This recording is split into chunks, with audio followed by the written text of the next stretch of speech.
Evening,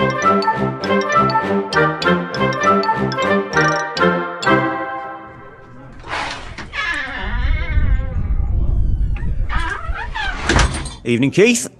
A pint of Barmy ale bitter, as per, please, Daniel. I'll get Keith's pint, Dan, and whatever you want is on me too. Oh, thank you, Willy. This isn't like you, Willy. Are you feeling all right? If you must know, I've met a bloke. I see. Well, I'm very pleased for you, Willy. I didn't know you were into that sort of thing, Willy. It's not like that, Dan. I'm going into business with the fella. What kind of business? A restaurant of the highest class. Oh, aye? Oh, he's quite the chef, is Omor. I'm thinking we might have a shot at a Michelin star. A Michelin star? Omor's a genius. When people round here taste his tagliatelle al tartufo, they'll never want to eat anything else again. That good, eh? Better, Keith. He's over from Romania, where he's already made quite the smash in the Bucharest culinary world. I don't think he'll get a Michelin star if he's making smash, Willy. Not bad, eh? Joke all you want, lads, but Omor's an artiste. We're going places. If we can fix the one small problem we've got. What's that then, Willy? We're a bit short of cash, that's all.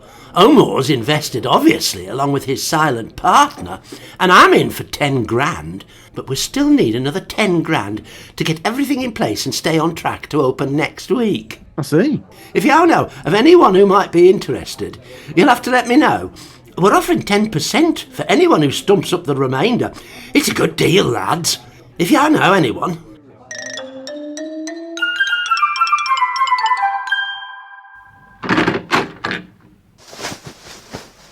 Gracie!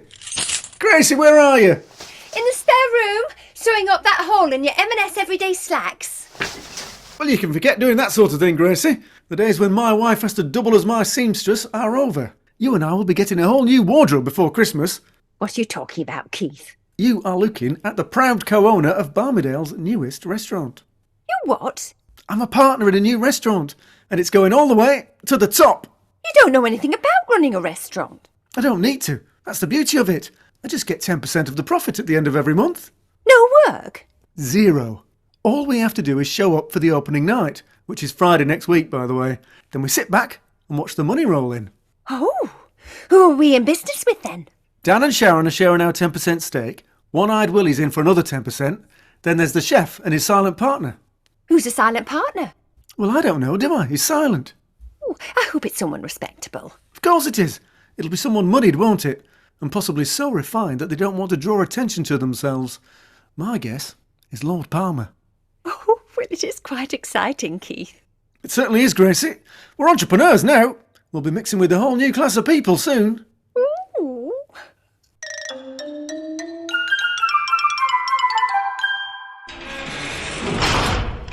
One visitor per prisoner. No touching. Hello, darling. What's so important that I had to come rushing over here then? I'm taking you out for dinner. How can you do that when you're banged up in here? Oh, don't worry. I've still got access to the tunnel under the prison garden. As long as I'm back by lights out, they'll never notice I'm gone. Even if you can get out, we can't just sit at a table in a restaurant. Somebody's bound to spot you and call the old bill. Not this restaurant. Why not? I own it. Well, I'm the biggest shareholder. You're not allowed to own nothing while you're in here. I'm a silent partner, and I. Even if you are, you still can't sit around in a restaurant with customers in it, Percy. I can in this one. How come? Well, on that, you'll just have to trust me. That's easier said than done, babe. Oh, don't be like that, Ange. The only reason I invested is so I've got a guaranteed table when I want to take you out for dinner. And we're going to the opening next Friday. You're such a romantic, really. Oi, no touching, I said. I'm only holding his hand. No touching. Don't worry, you can hold my hand in the restaurant. Oh, Percy. Now listen, the restaurant's called Omor's Blinding Night Out. It's where the Spudulike used to be. Now, everyone's got to be there at 7 p.m. for the opening. Our table's reserved under your name. You go in, get the table, and I'll join you when I can. Our first romantic dinner for 2 in a decade. Oh, I can't wait, Percy. Oh, me too, darling. Me too.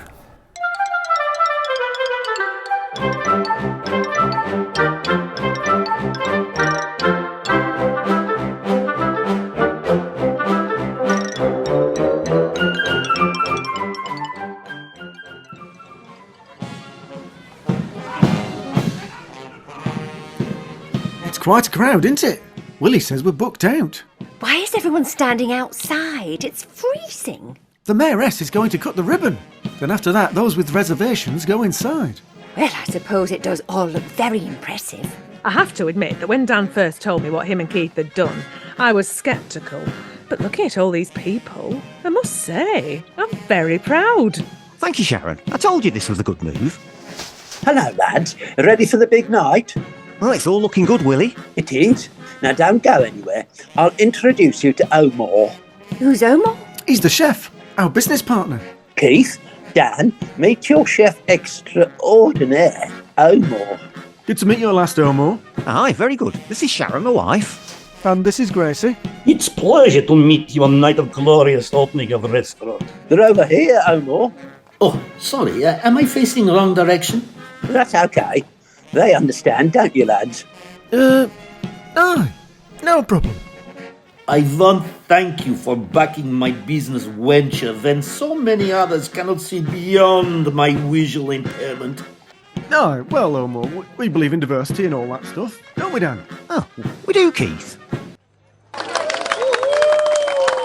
I think the Mayoress is about to give her speech, so Omor has to go. Omor, it's this way. I'd better go with him. I'll see you later, lads. You definitely will, Willy.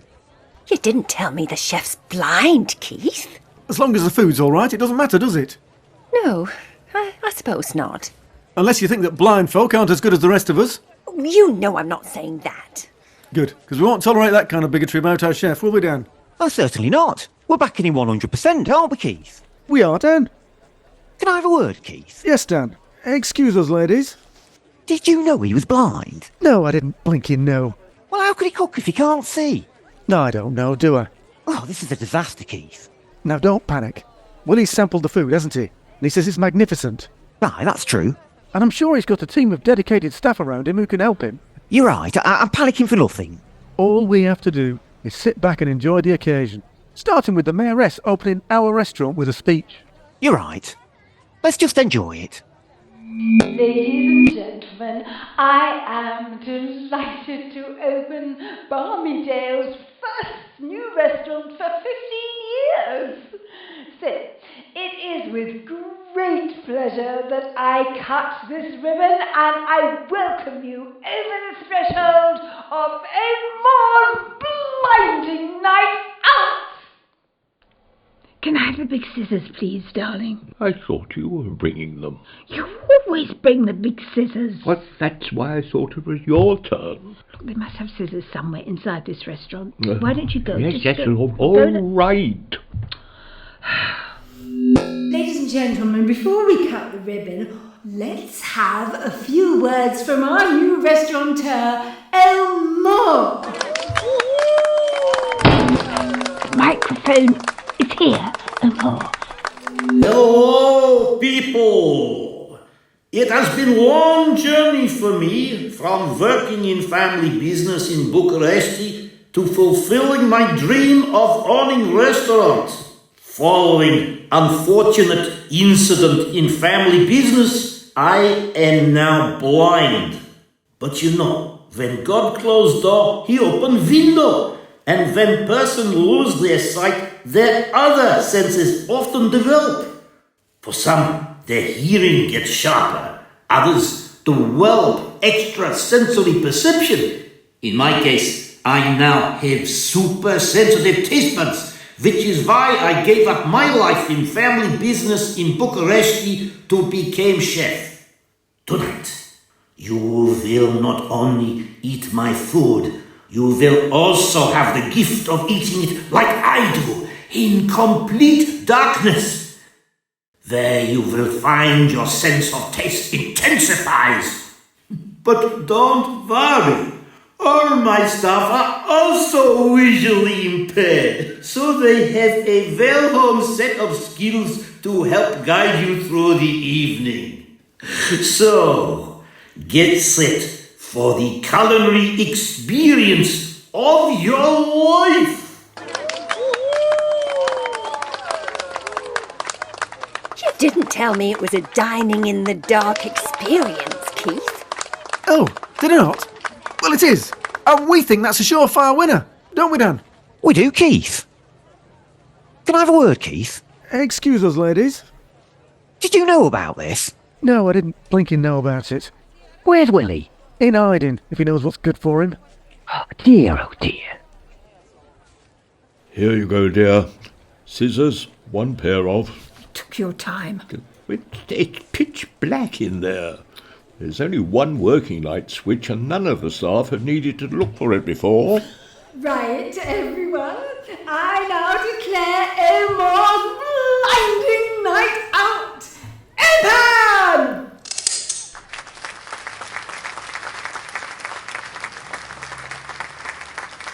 Listen, people.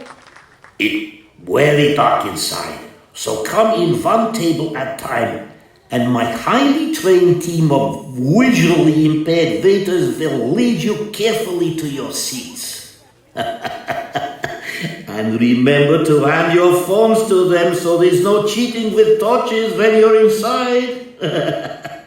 All right. Who has reserved table number 1? That's us, Reverend Wilkins and my wife. Reverend, meet Luminita. She will be your waitress and guide. Hello, Luminita. This is my wife, Mildred. Luminita, what a beautiful name you have. Stick your phones in the bag. Oh, yes. Very good. Now put your hand on my shoulder, Reverend. That's right. Now, Mrs. Wilkins, you put your hand on the Reverend's shoulder, and I'll lead you both to your table. Oh, like a conga. Very good. After you. Table number 2. Are you ready?